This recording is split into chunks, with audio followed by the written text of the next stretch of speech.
I still remember that day like it was yesterday, the day everything changed for us. But let's rewind just a bit to set the stage. My twin brother Jacob and I had spent the last 5 years grinding in the tech industry, late nights, endless meetings, and a ton of sacrifices. We finally secured a massive contract that meant not just a win for our careers, but a celebration of our shared journey. To top it off, we decided to treat ourselves to first-class tickets to Barbados. I mean, we earned it, right?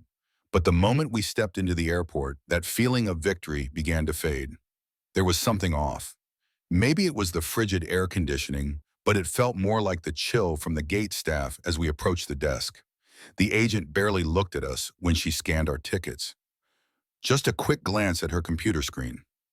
It was the kind of indifference that made you feel like you didn't belong, that we were just silhouettes in the background. Jacob leaned into me and whispered, "Remember, they can't take this away from us." His words were steadying, but felt heavy in the air. When we boarded the flight, we were greeted by yet another flight attendant who hesitated for a moment while processing our names.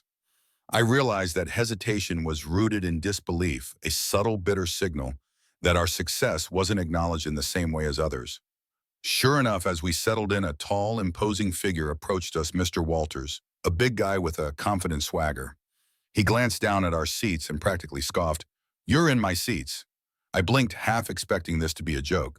"Actually, these are our seats," I replied, motioning to our tickets displaying platinum member status. But he wasn't backing down. "Yeah, well, I think I should be in first class, not you two." The flight attendant, instead of standing by us, immediately jumped to assist him, shrugging us off like we were merely annoying background noise. Suddenly, the situation escalated. A supervisor appeared, all business and little compassion, and we realized we were in a losing battle. "You two need to move," he said dismissively. "It's about weight balance." Weight balance, I mean, come on. And I don't think anyone's ever justified racism with physics before, but here we were. When the security team got involved, I felt my heart sink. We had just won a massive deal, yet here we were reduced to a mere inconvenience. I braced myself, knowing what was coming, but nothing could prepare me for the embarrassment of being forcibly escorted from our seats. Our belongings scattered, my laptop hit the floor, and something inside me broke. We left feeling small, disrespected, like we'd vanished in a scene meant for someone else. There was a young security officer named AJ who showed us a hint of support. He didn't have to say a word. Just a nod of understanding was enough. He was on our side, but that didn't change what had happened. Then came the aftermath. After we regained our composure, Jacob and I decided to act. Our firm owned a 15% stake in the airline. This corporate relationship gave us a dose of leverage. I mean, it was our investment, and they just humiliated us.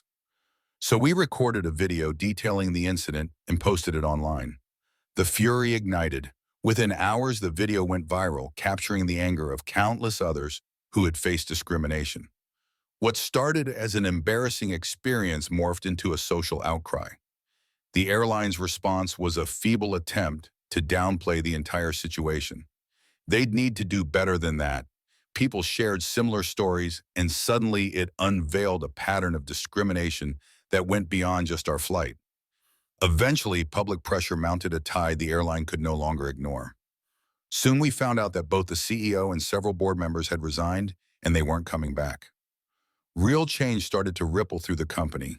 New policies for inclusion and accountability were introduced, but more importantly, AJ, that young security officer, he got promoted, proof that standing by the right side can lead to real progress. As for Jacob and me, we decided to retain and even increase our stake in the airline. The power shift gave us a unique position to hold the executives accountable, and as we prepared for our next board meeting, I finally felt the empowerment we had been missing. No longer underestimated, we walked tall, ready to demand that our concerns and the concerns of others were acknowledged. This experience reinforced a hard truth. Underestimation based on our appearance or background doesn't define us, it drives us. We have stories, triumphs, and voices that need to be heard.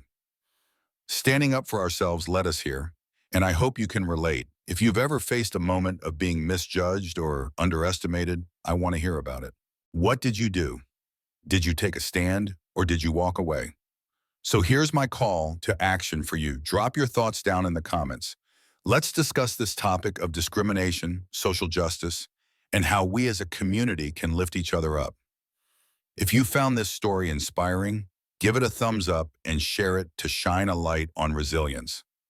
Remember, your voice matters. Let's make it heard together.